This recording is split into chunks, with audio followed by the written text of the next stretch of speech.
तो आज हम लोग एसिड बेस और साल्ट नामक जो चैप्टर है उसके हम लोग आगे के पार्ट के बारे में स्टडी करेंगे। आज आपको वो चीजें बताई जाएगी जो किसी भी मतलब कि आपके एनसीईआरटी बुक में वो नहीं दिए हुए हैं, लेकिन एनसीईआरटी बुक में नहीं देने के बावजूद भी उससे कई बार क्वेश्चन पूछे गए हैं। ठीक है कि एनसीईआरटी बुक में सिर्फ दिया है कि पीएच होता है, पीओएच होता है, लेकिन जब आप 11th के लिए किसी एंट्रेंस की एग्जाम की तैयारी करते हो, जैसे में आप एनडीए का पेपर देते हो या आप सेंट्रल हिंदू बॉयज स्कूल का पेपर या गर्ल्स स्कूल का पेपर देते हो, तो इस तरह पे जो जितने भी 11th लेवल पर जो आप एंट्रेंस की एग्जाम के देते हो तो उसमें ये क्वेश्चन कई बार पूछे जाते हैं। तो बुक में नहीं देने के बाद भी केवल पीएच और पीओएच तो दिया हुआ है, लेकिन ये पीएच और पीओएच कैलकुलेट कैसे करते हैं इनके बारे में आज हम स्टडी करेंगे। काफी इंटरेस्टेड बात होगा, क्योंकि जो चीजें नहीं दी हुई है लेकिन फिर भी उससे क्वेश्चन पूछे जाते हैं। तो हम कैसे, अगर हमारे पास अगर क्वेश्चन में H+ आयन कंसंट्रेशन दिया गया हो या OH- आयन कंसंट्रेशन दिया गया हो, फिर हम पीएच कैसे कैलकुलेट करेंगे, पीएच कैलकुलेट करने का बेसिक फॉर्मूला क्या होता है, इसके बारे में हम पढ़ेंगे। फिर इसमें पढ़ेंगे हम लोगों को पीएच स्केल क्या होता है। आपको इसी क्लास में हम बताएंगे कि कुछ एक ऐसे प्लांट होता है जो कि उसको जब हमारे हाथों में चुभ जाता है तो हमारे काफी दर्द उत्पन्न होता है। इसमें हम ये भी चीज पढ़ाएंगे। इसमें बताएंगे कि जो हम लोग जो डंक, जैसे आप हनी बी हो गया या जो आपके घर में जो पीले पीले रंग के बड़े चींटे होते हैं वो जो काटते हैं या लाल चींटी काटती है, तो उसमें हमको कौन सी एसिड पाई जाती है, वो क्यों हमें दर्द करता है, इसके सारी चीजें आज हम इस क्लास में जो है समरी करेंगे। ठीक है, काफी इंटरेस्टेड चीज आपको बताई जाएगी। इसमें हम एक एक करके अगर जानने की कोशिश करें तो कहते हैं कि जो पीएच शब्द आता है, ये पीएच शब्द जो है ये पी और एच फॉर जो है वह हाइड्रोजन को रिप्रेजेंट करता है। ठीक है, और पी जो है, चूंकि ये जो एक ग्रीक वर्ड से यूज किया गया जिसको हम लोग कहते हैं पोंटेज, एक ग्रीक वर्ड है पोंटेज। ठीक है, और इसका ग्रीक हिंदी जो इसकी मीनिंग होती है उसे कहते हैं हम लोग पावर। तो चूंकि पीएच को हम लोग जनरली पढ़ते हैं पावर ऑफ हाइड्रोजन। अब चूंकि ये अब जो हाइड्रोजन की किसी भी सॉल्यूशन में हाइड्रोजन की क्या पावर होता है वो जो रिप्रेजेंट करता है उसे हम लोग कहते हैं पीएच। ठीक है, अब जैसे पीओएच होगा तो पावर ऑफ हाइड्रोक्साइड, मतलब कि यहां पर हाइड्रोक्साइड आयन का कितना पावर होगा, कितना कंसंट्रेशन होगा, वह रिप्रेजेंट करता है पीओएच का। ठीक है, जब हम लोग पीएच पढ़ते हैं तो सबसे पहले एक हम लोग स्केल पर हम लोग कहते हैं पीएच स्केल। क्या नाम देते हैं इसको हम लोग? PH scale. ठीक है, और जब तुम पीएच स्केल देखोगे तो जब तुम लोग देखोगे तो पीएच आपको क्या कहता है, पीएच पेपर मिलता है। हमने पहले ही कहा था कि पीएच पेपर के माध्यम से हम कैलकुलेट कर सकते हैं कि कौन सा पार्टिकल्स एसिडिक है और कौन सा पार्टिकल बेसिक है। ठीक है, तो एसिडिक और बेसिक को रिप्रेजेंट करने के लिए हम लोग क्या करते हैं, पीएच स्केल का यूज करते हैं। वहां से हम ये डिसाइड करते हैं कि ये पार्टिकल जो होता है वह एसिडिक होता है और ये जो होता है वो बेसिक होता है। ठीक है, तो यहां पे जो पीएच स्केल होता है इस पर मार्किंग की जाती है, जो शुरू होता है 0 से और जाता है 14 तक। ठीक है, जो 0 जो होता है वह हायर एसिडिक होता है, एसिडिक होता है, और जो 14 होता है वह हाईली एल्कलाइन होता है, मतलब हाईली बेसिक होता है। ठीक है, यह हाईली एसिडिक और हाईली क्या होता है, बेसिक होता है। अब समझो, यहां के बाद यहां से लेकर यहां तक ये 1 2 3 4 5 6 7 8 9 10 11 12 13 और 14।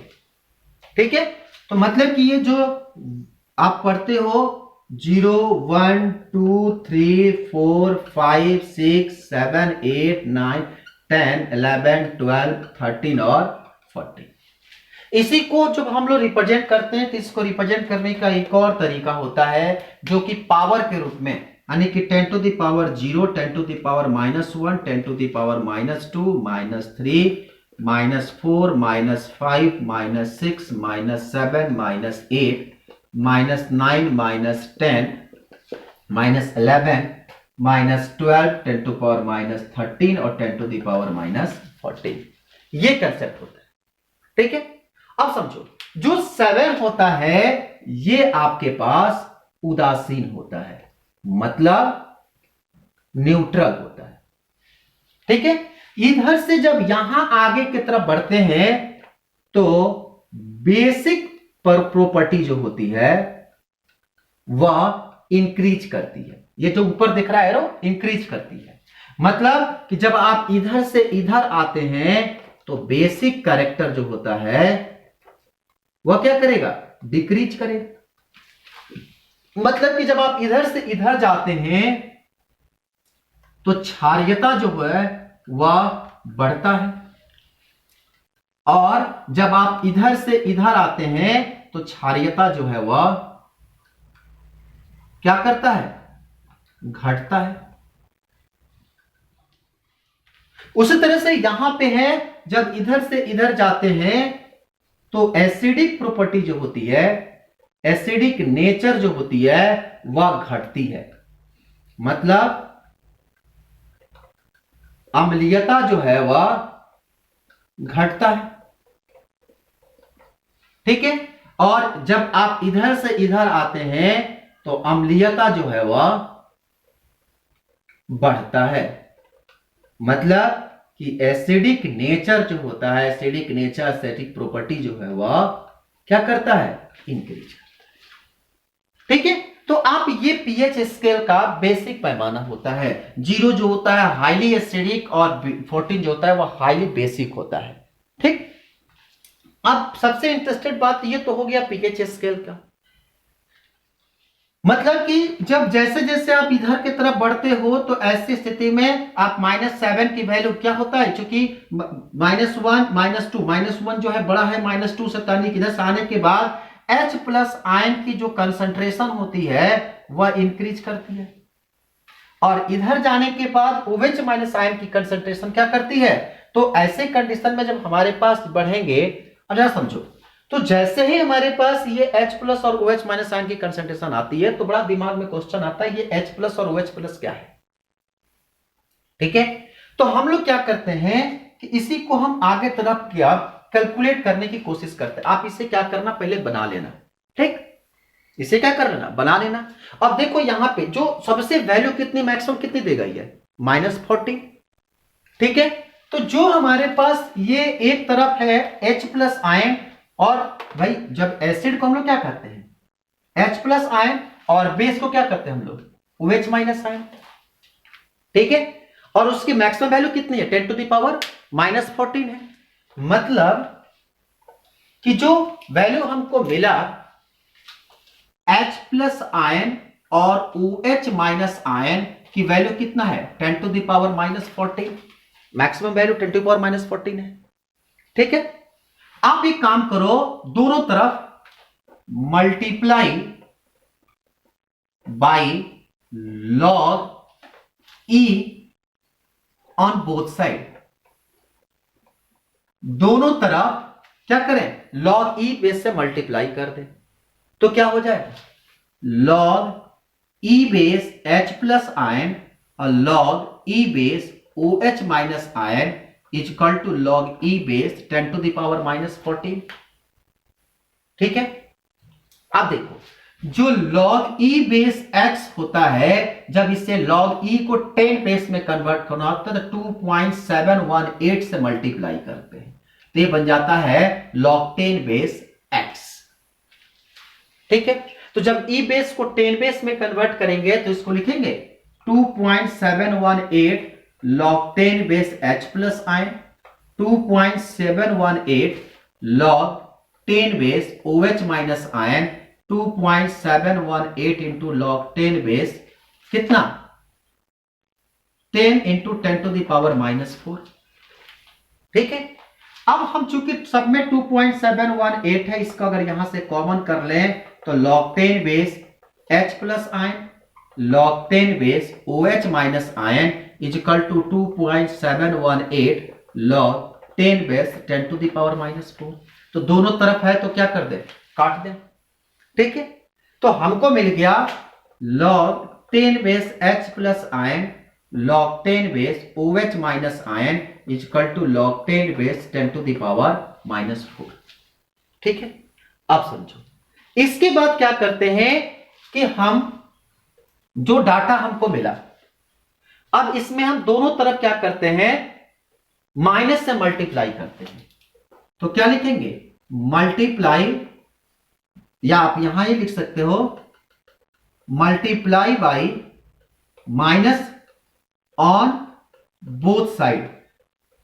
दोनों तरफ क्या कर दो, माइनस से मल्टीप्लाई करोगे तो क्या मिलेगा यहां पे, minus log 10 base H plus ion और minus log 10 base O H minus ion equal to minus log 10 base 10 to the power minus 40 मिलेगा।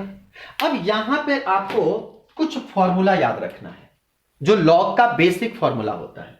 अगर log 10 base x upon y हो तो ये होता है log 10 base x minus log 10 base y।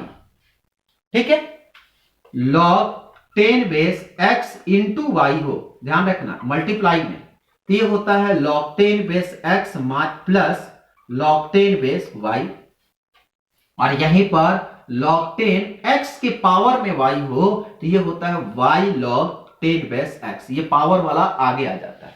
ठीक है, तो उसी तरह से यहां पर देखोगे तो 10 टू द पावर माइनस 14 है, मतलब 10 टू द पावर x के पावर y है। x के पावर क्या है, y है, तो ये कहां आएगा, आगे की तरफ। ठीक है, तो हो जाएगा minus log 10 base h plus ion और minus log 10 base OH minus ion equal to, ये आगे आएगा तो माइनस माइनस प्लस, ये आ जाएगा 14 log 10 base 10।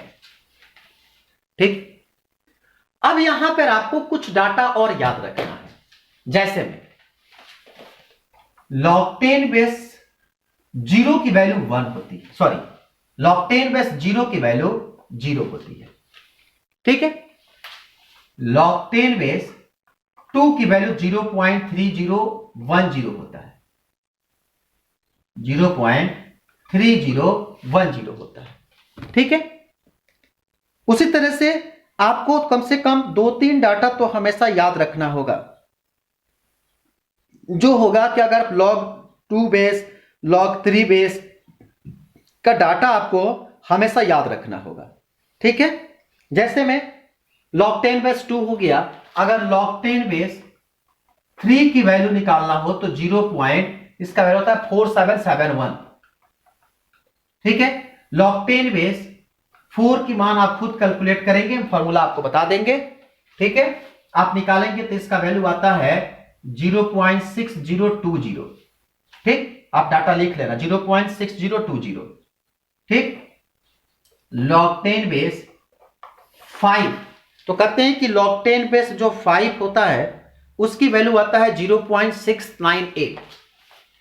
0.698 log 10 base 6, log 10 base जो हमारे पास 6 होता है उसकी वैल्यू 0.778।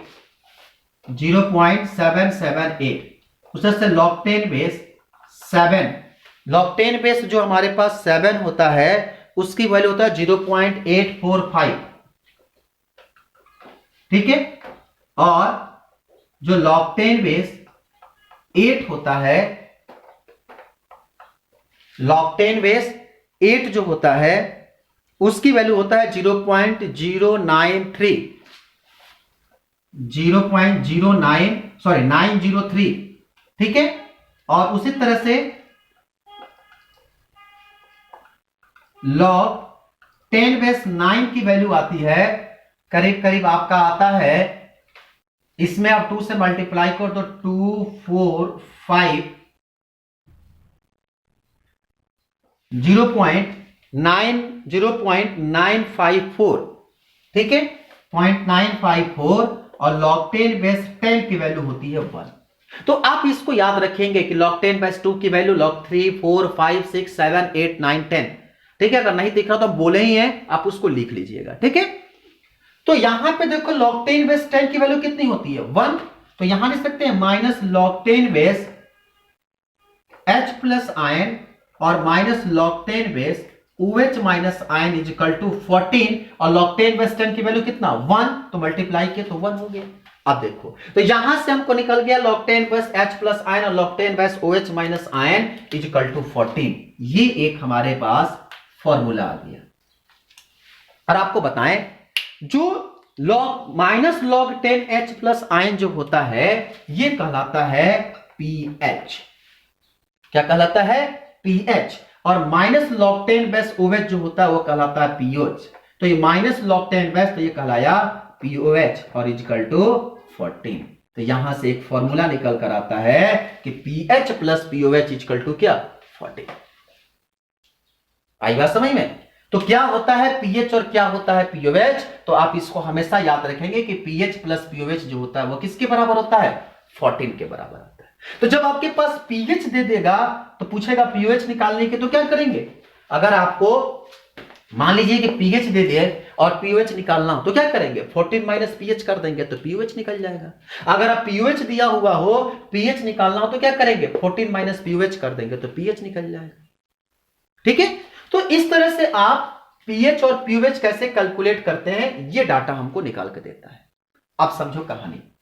तो जो आप बताए ना कि pH दोनों का सम किसके बराबर? ये pH है और ये pOH है, दोनों का सम किसके बराबर? 14 के बराबर होता है। तो इस तरह से आप pH और pOH, अब इसकी बात आती है कि इसका यूज कैसे करते हैं। ठीक है, आप जरा देखेंगे कि आप जो pH और pOH जो होता है इसकी जो कलर बड़ा इंपॉर्टेंट चीज होता है। जो हाईली एसिडिक होता है उसका कलर जो होता है वो डार्क ऑरेंज कलर का होता है। कैसा होता है? डार्क ऑरेंज कलर का होता है। और जो हाईली बेसिक होता है उसका कलर डार्क ब्लू कलर का होता है। आप इसी बात देखे होंगे, जैसे सोडियम हाइड्रोक्साइड का सॉल्यूशन NaOH, इसकी जो सॉल्यूशन होता है, तो आप जब कलर pH पेपर जब देखोगे, आपके मार्केट में आप नेट पर भी सर्च कर सकते हो, आप गूगल पर देखना कि pH वो डालना, उसमें डालना pH पेपर, ठीक है, या pH स्केल। जब pH स्केल देखोगे ना तो 14 कलर की अलग अलग कलर आपको शो करते हुए दिखाई देगा और उसमें सबका एग्जांपल भी दिया रहेगा, तो आप उसको देख लेना एक बार। आप देखोगे कि यहाँ पे जो होता है जो डार्क ऑरेंज कलर का होता है और यहाँ पे देखोगे डार्क ब्लू कलर का होगा। ठीक है, लाइट बढ़ता जाएगा, डार्क ऑरेंज, लाइट ऑरेंज, फिर उसके बाद येलोइश, ग्रीनिश, लाइट ग्रीनिश, फिर ये लाइट ब्लू, फिर स्काई ब्लू, बढ़ते बढ़ते एकदम डार्क ब्लू की तरफ जाता है। ठीक है, तो इस तरह से आपके पास जो होता है pH मिलेगा। तो यहां जो उदासीन होता है, एग्जांपल में देख लो आप, प्योर वाटर जो होता है pH का होता है करीब करीब 7 के बराबर होता है। आपके बॉडी का जो ब्लड है, ब्लड का pH करीब करीब 7.4 होता है। ठीक है, जो आप क्या कहते हैं, आप मैग्नीशिया हो गया, मिल्क ऑफ मैग्नीशिया, जिसका pH जो होता है वो 10 के करीब होता है, इसको मैग्नीशिया का जो होता है pH 10 होता है। या आप सोडियम हाइड्रोक्साइड NaOH जो स्ट्रॉन्ग बेस होता है उसका pH करीब करीब 14 होता है। ठीक है, जो हमारे पेट में गैस्ट्रिक एंजाइम पाया जाता है HCl, जो हमारे फूड को डाइजेशन करने का काम करता है, उसका pH कितना होता है? करीब करीब 1.2 होता है। ये इतना खतरनाक एसिड होता है। आपको बताएं कि हम आपको पढ़ाएंगे जब डाइजेस्टिव सिस्टम, तो वहां पढ़ाएंगे। आप देखिए थोड़ी सी एसिड हमारे शरीर पर गिर जाता है तो हमारा स्किन बर्न करता है। आप देखो ना, कई सारे जगह पर जब एसिड फेंक दी जाती है चेहरे पर तो पूरा चेहरा जल जाता है। तो उसका pH जो होता है वो 7 से कम होता है, मान लो 4 होता है, 5 होता है, 1.2 नहीं होता है। हमारे पेट में इतना खतरनाक एसिड पाया जाता है कि अगर उसे उठाकर अगर निकाल कर उसको अगर हमारे बॉडी पर फेंक दिया जाए तो इन चंद सेकंड में हमारा बॉडी बर्न कर जाएगा। इतना खतरनाक एसिड होता है पेट में। फिर भी क्वेश्चन आता है ना कि हमारा स्टोमक जलता क्यों नहीं है? तो कहते हैं ना कि इसके बाहर जो स्टोमक से जहां सिक्रीट होता है ये HCl, उसके चारों तरफ म्यूकस की लेयर पाई जाती है और वह म्यूकस की लेयर जो होता है वह एसिड के लिए रेसिडेंट होता है। आप देखते होंगे, आप फील करते हैं जब आपको भूख लगता है तो आपको पेट में दर्द होना शुरू होता है। वो क्यों होता है? क्योंकि वो एसिड क्या होता है, वो म्यूकस पर सिक्रीट होता है, जिसके चलते वो थोड़ी सी बर्निंग सेंसेशन आता है जहां से पेन उत्पन्न होता है। तो इसका मतलब ये नहीं होता है कि जितने भी पेट पे पेन होते हैं सारे के सारे भूख लगने के चलते, नहीं। वो फीलिंग पेन जो होता है, हंग्री पेन, अलग तरह की पेन होती है, वो स्वीट पेन होता है। आपको बताएं कि यही जो हमारे बॉडी में म्यूकस होता है, हम कहते हैं टाइम पर भोजन करना चाहिए। ऐसा क्यों? क्योंकि आप टाइम पर भोजन करते रहेंगे तो चूंकि जो म्यूकस जो होगा, म्यूकस जो लेयर प्रोटेक्ट करता है हमारे स्टमक को, अगर वो HCl बार बार उसको प्रोटेक्ट करेगा तो एक समय क्या होगा, वो म्यूकस की लेयर भी बर्न कर जाएगा, खत्म हो जाएगा। जब आपके फूड पार्टिकल्स टाइम पर नहीं मिलेंगे तो वो HCl तो सिक्रेट होगा ही, उसका काम ही सिक्रेट होना। वो आएगा, नहीं मिलेगा तो म्यूकस के लेयर को ब्रेक करने की कोशिश करेगा। तो अगर हम टाइम पर खाना नहीं खाते हैं तो कुछ समय के बाद क्या होता है, वो म्यूकस इतना बार बार उसके ऊपर HCl का अटैक हो जाता है कि वो म्यूकस के लेयर बर्न कर जाता है, और जैसे ही बर्न करेगा तो इस स्थिति में फिर हमारे स्टोमक के टिश्यू कांटेक्ट में आएंगे।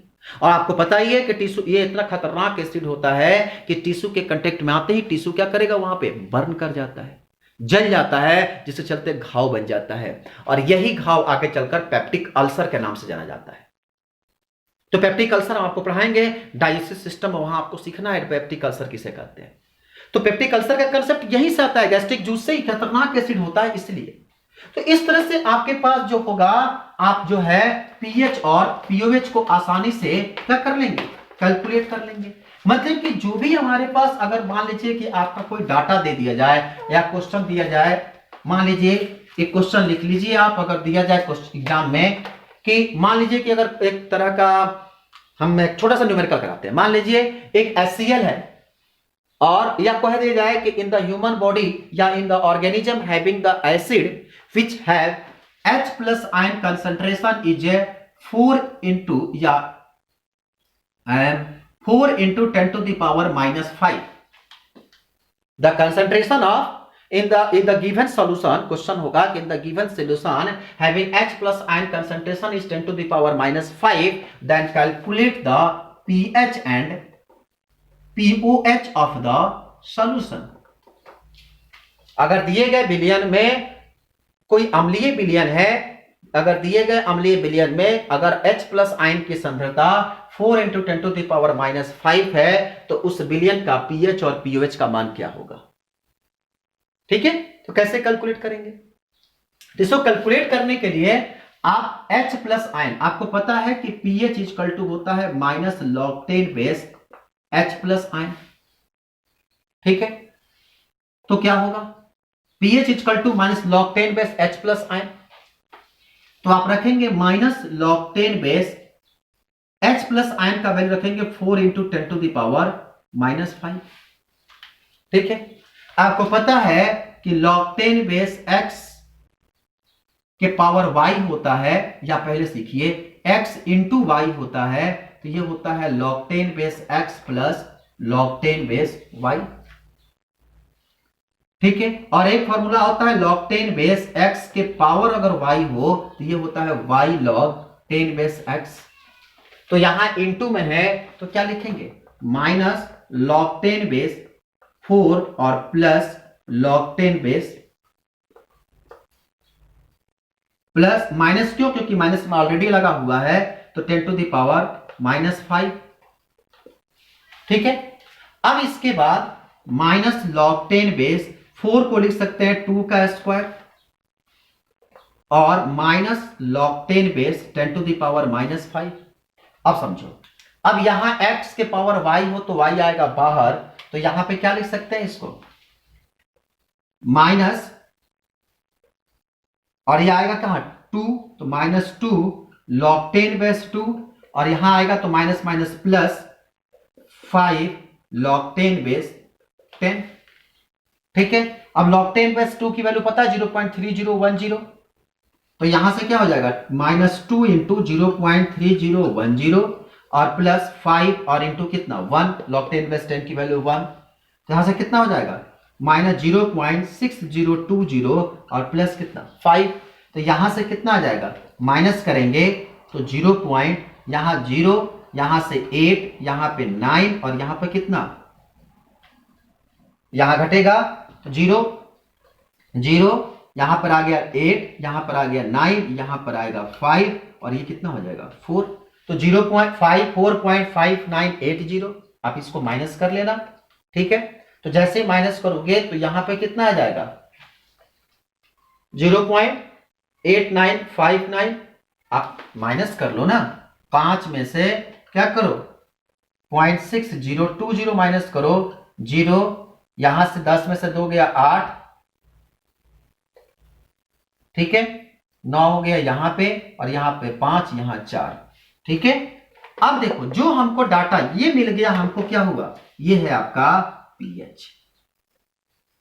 ठीक है, अगर आपको पीओएच निकालना है तो pH plus pOH equal to कितना 14, तो यहां से pH equal to 14 minus pH, तो 14 माइनस पीएच की वैल्यू रखो 4.5989, तो यहां से निकल कर आ गया 0, 10 में से 8 गया 2, 9 में से 9 गया 0, 9 में से 5 गया 4, और कितना हो गया यहां पर 3 है, तो 13 में से 4 जाएगा कितना 9, तो ये आ गया आपका 9.4020, ये आ गया आपका क्या पीओएच।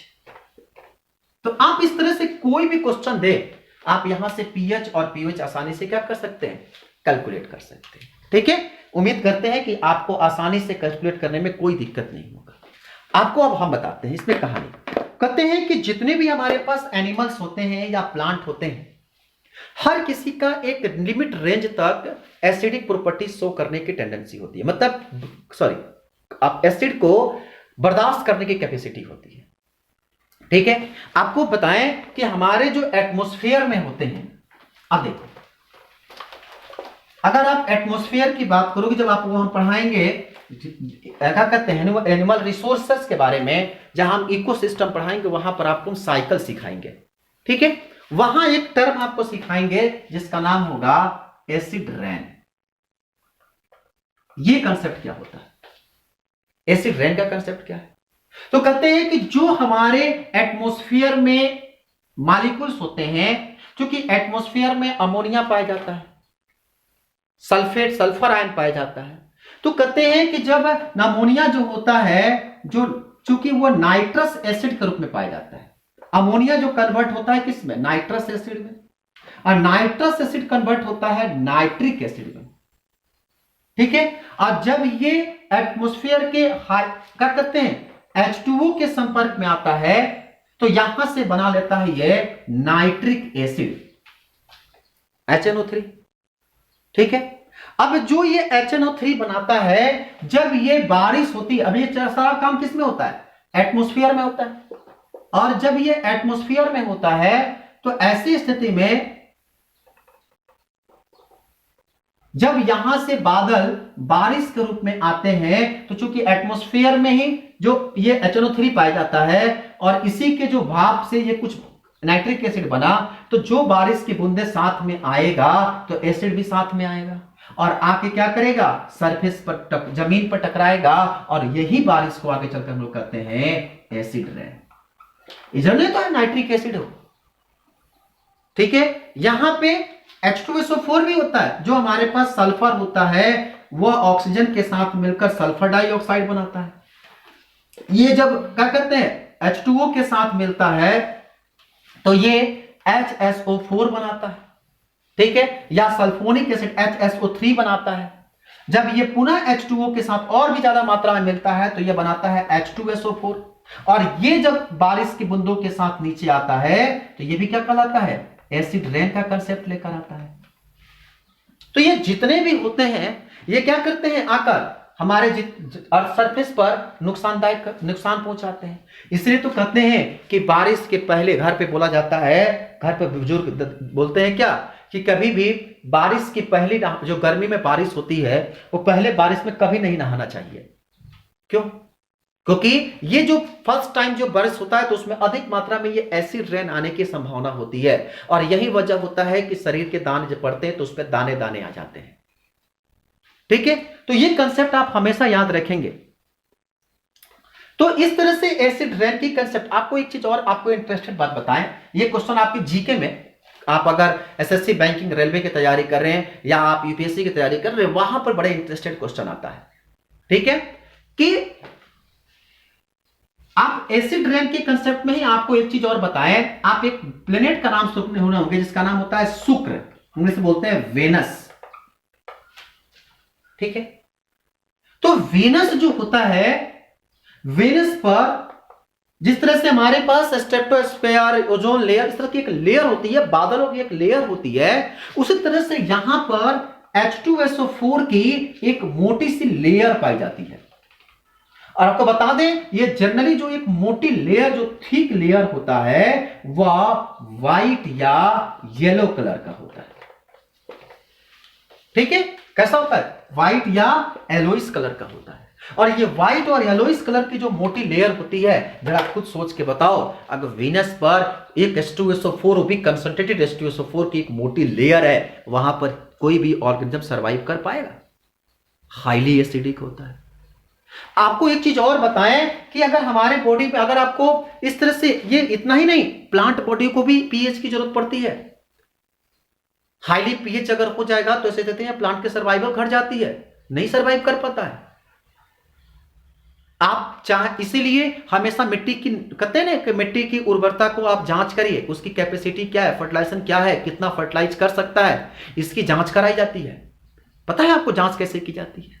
आप घर पे कर सकते हैं, सिंपल तरीका है। आप सबसे पहले क्या करिए, एक लिटमस पेपर लेकर आइए, जहां आप जो पीएच पेपर लेकर आइए जिसे आप पीएच कैलकुलेट करते हैं, उसे कैलकुलेट करने के लिए आपको सिंपल तरीका है, एक जिस खेत से लाना है उस खेत की मिट्टी लाइए, ठीक है, और खेत की मिट्टी को लाकर उसमें क्या करिए, एक बीकर में भर दीजिए। मान लीजिए 2 ग्राम आप मिट्टी डाल दीजिए, ठीक। अब 2 ग्राम मिट्टी डालने के बाद इसमें 5 ml पानी डाल दीजिए। क्या करना है, 5 ml इसमें पानी डालना है। तो 2 ग्राम सॉइल हुआ और 5 ग्राम वाटर, दोनों को आपस में घुला दीजिए, मिला दीजिए।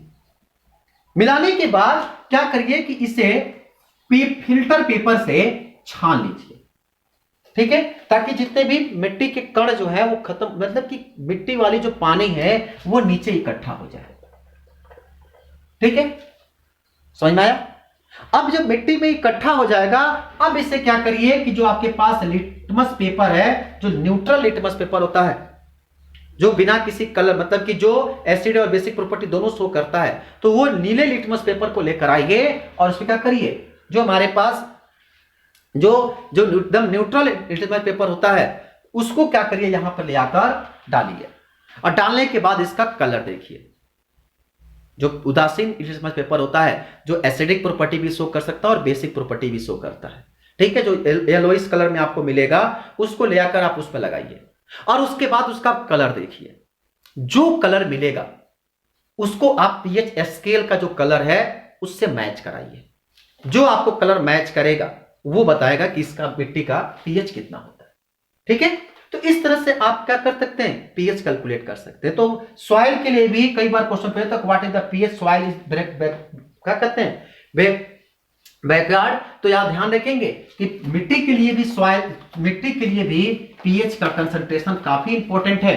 अगर वो पीएच ज्यादा हो जाएगा तो हमारे मिट्टी की क्या होगी, ग्रोथ जो होगी, वह जो प्लांट की ग्रोथ होती है वो घट जाती है।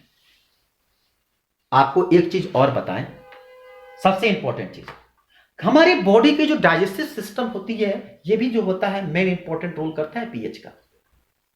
अभी आपको बताया डाइजेशन के लिए गैस्ट्रिक जूस पाए जाते हैं। जितने भी एंजाइम होते हैं जो हमारे बॉडी में पाए जाते हैं, मैक्सिमम जो होते हैं वो एसिडिक होते हैं, मैक्सिमम एसिडिक होते हैं। अगर ये एंजाइम नहीं रहेंगे तो फूड पार्टिकल डाइजेस्ट नहीं होगा। तो डाइजेशन करने के लिए आप कहते हैं ना कि लोग किसी बॉडी को बर्न करना, एसिड गिराना, हाईली बेस होता है वो भी बर्न करता है। आप सोडियम हाइड्रोक्साइड ले लो और उसको क्या करो, हाथ पे गिरा लो, देखना वो भी बर्निंग करता है। तो ये जितने भी बर्निंग सेंसेशन होते हैं, मतलब फूड की डाइजेशन करने के लिए भी मैक्सिमम रूप से पीएच की आपको, मतलब कि एसिडिक और मतलब कि वहां पर पीएच का बहुत इंपॉर्टेंट रोल है। आपको एक छोटा सा एग्जांपल आप बताते हैं।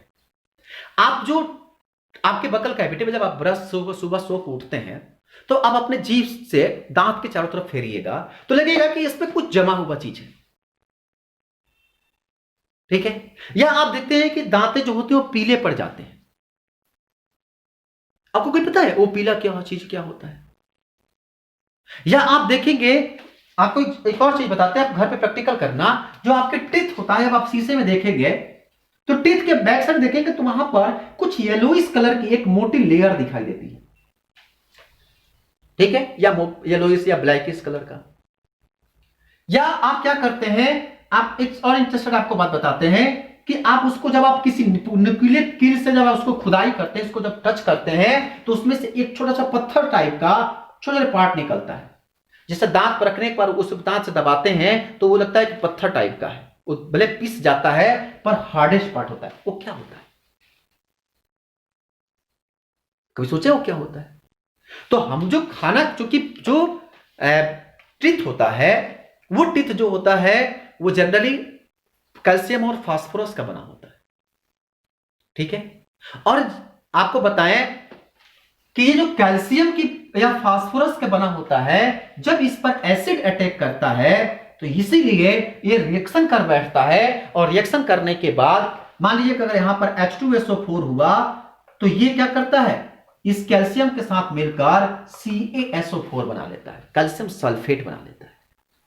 और ये कैल्शियम सल्फेट होता है, ये जो होता है वह येलोइश कलर का होता है, इसलिए टीथ जो होता है वो येलो कलर का हो जाता है, या येलोइश कलर की उस पर दागी आ जाती है। वजह क्या होता है कि ये एसिड के साथ रिएक्शन कर बैठता है, और यही कारण होता है। आप देखिए, कई बार सुने होंगे कि ताजमहल जो है वो पीले कलर का होने लगा, या उसके जो, चूंकि क्यों पीला होने लगता है, क्योंकि ताजमहल जो होता है वह कैल्शियम कार्बोनेट का बना होता है, कैल्शियम कार्बोनेट का चूना पत्थर। अब ये जो कैल्शियम कार्बोनेट जब यहां पर एसिड रेन होता है तो H2SO4 गिरा, तो यहां से बना लेता है CaSO4। अभी हम बताएं कि ये किस कलर का होता है, येलोइश कलर का होता है। तो क्यों ताजमहल पीले रंग का होने लगता है? वजह होता है कि एसिड रेन। एसिड रेन में क्या होता है, एसिड होता है, ये जब किस कैल्शियम से रिएक्ट करता है तो वो क्या करता है, येलोइश कलर का सॉल्ट बना देता है, या यहां पर पार्टिकल्स का निर्माण करता है। तो यही वजह होता है कि ताजमहल का रंग जो होता है वो धीरे धीरे, या कोई भी जो संगमरमर का जो बना हुआ चीज है, जब उस पर बारिश होता है तो एसिड रंग अगर पड़ता है तो धीरे धीरे क्या होता है, येलोइश कलर का होने लगता है। आई बात समझ में? आप कभी देखे होंगे कि, एक छोटा सा एग्जांपल और आपको देते हैं। जब आप स्कूल में जाते हैं, जब बाथरूम के जो रूम होता है जिसमें कॉमन बाथरूम जब यूज करते हैं, तो वहां पर आप देखेंगे कि जहां पे यूरिन निकालते हैं, जो बाथरूम होता है, एक दोनों रूम अलग अलग होते हैं। तो जब आप बाथरूम देखते हो तो बाथरूम के ऊपर जो होता है, जहां पर यूरिन एडजस्ट की जाती है, या आप सुलभ शौचालय में भी जाते हैं वहां देखते हैं तो उसके ऊपर येलो येलो कलर की पूरी दागी बन जाती है। ये येलो क्या है? ये भी है क्योंकि पत्थर जो होते हैं वो संगमरमर के बने होते हैं, और वहां पर क्या होता है, क्योंकि पूरे टाइल्स लगे हुए हैं, और जब यूरिन होता है तो वो हमारे, अगर एसिडिक वहां पर नेचर होता है तो वहां पे क्या करता है, वो संगमरमर के साथ रिएक्शन करके वहां पे क्या करता है, वो येलोइश कलर हो जाता है। आई बात समझ में? बाथरूम के जो टाइल्स होते हैं या बाथरूम के जो कमोड होते हैं वो येलो कलर के होते हैं। वजह क्या होता है, जो भी कमोड बने होते हैं वो भी, उसमें भी कैल्शियम होता है, कैल्शियम का चीनी मिट्टी कैल्शियम कार्बोनेट उसमें भी मात्रा होता है, तो वो भी क्या करता है, एसिड उसके ऊपर पड़ता है तो वो क्या करता है, येलोइश कलर का होता है। तो इसीलिए जब भी उसको हम साफ करने की यूज करते हैं तो हम लोग बेसिक मटेरियल का यूज करते हैं, बेस यूज करते हैं। जो हार्पिक होता है वो क्या है, एक बेसिक न्यूट्रिएंट्स होता है, आप उसमें पढ़ना, उसमें हाइड्रोक्साइड का न्यूट्रिशन दिया रहता है, उसमें कंपोजिशन देखोगे तो हाइड्रोक्साइड होता है। तो इस तरह से पूरी कहानी जो होता है, हम लोग कहते हैं ना खाना खाने के बाद हमको तुरंत ब्रश करना चाहिए, क्योंकि ब्रश में क्या होता है, उसमें जो होता है वो हाइड्रोक्साइड थोड़ा बेसिक मीडियम होता है, और इसलिए जो एसिड हमारे मुंह में रहता है वो बेस के साथ मिलता है तो न्यूट्रल हो जाता है, जिसके चलते हमारा जो दांत का डिकेइंग होता है वो खत्म हो जाता है। बाद में लोग दांत सड़ जाते हैं, क्यों? क्योंकि वो बार बार एसिड उस पर अटैक करेगा, समय आता है कि दांत का करते हैं, पूरे डीके कर जाते हैं। तो ये जितने भी कंसेप्ट है डिकेइंग करने का, सारा का सारा कंसेप्ट जो होता है किसके साथ, किससे आता है, ये आपका एसिड की रिएक्टिविटी के चलते आता है, ये पीएच के चलते आता है। ठीक है, आपको एक और एग्जांपल बताते हैं, सिंपल, बड़ा अच्छा एग्जांपल है। ठीक है, एक प्लांट है जिसका नाम है नेटल, नेटल का प्लांट, ये जंगलों में पाए जाने वाले प्लांट है। आपको बताएं, इसके जो नेटल के प्लांट होते हैं,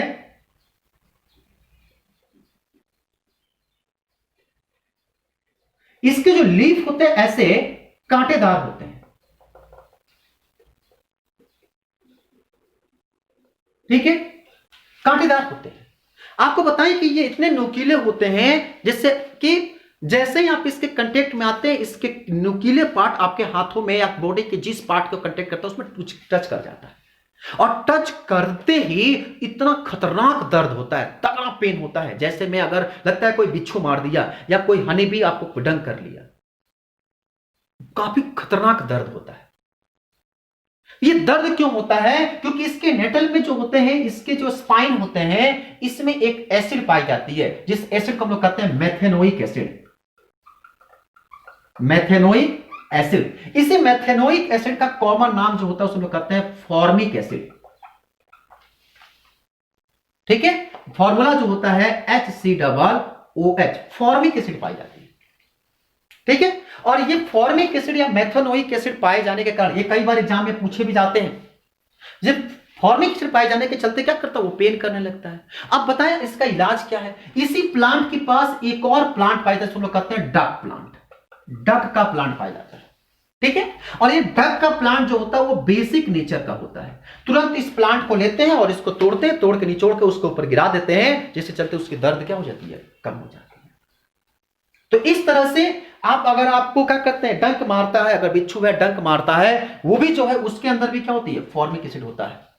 ठीक है, या आपको जो चिट्टी काट लेती है, चिट्टी में भी जो काटने पर जो दर्द होता है, वो भी उस चिट्टी के डंक में भी क्या होता है, फॉर्मिक एसिड पाया जाता है। तो इस तरह से आपके पास कई सारे ऐसे एलिमेंट जो आपके घर पे जो खट्टे लगते हैं, वो सबके क्या होता है, उसमें कोई ना कोई एसिड पाया जाता है। जैसे में आप सिरका का नाम सुने ना,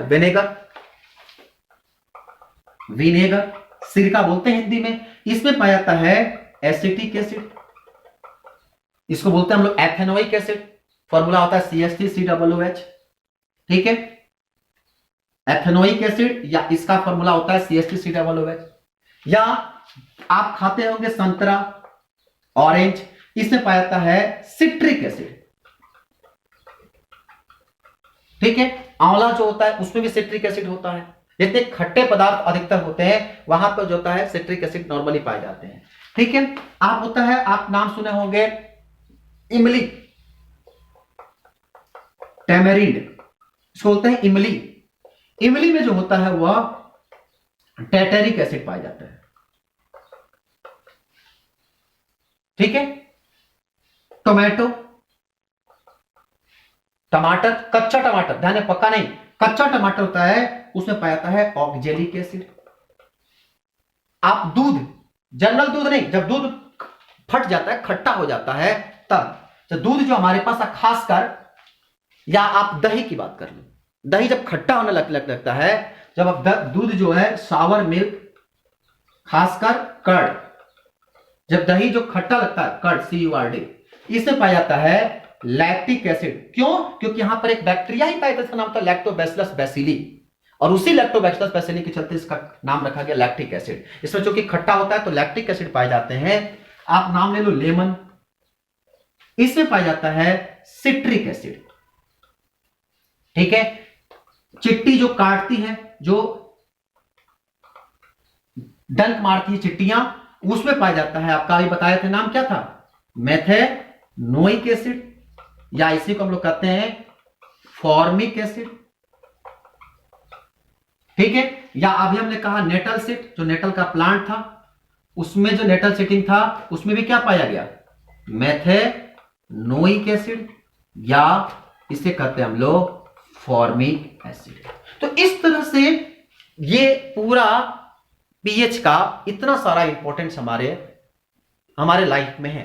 तो इसमें से कई सारे क्वेश्चन जो है आपके, अगर आगे चलकर आप बैंकिंग एसएससी रेलवे की तैयारी करेंगे, वहां पर भी बहुत अच्छे खासी से क्वेश्चन आते हैं। ठीक है, तो चलिए आज की सेवा यही समाप्त। हम अगले क्लास में सीखेंगे सॉल्ट के बारे में।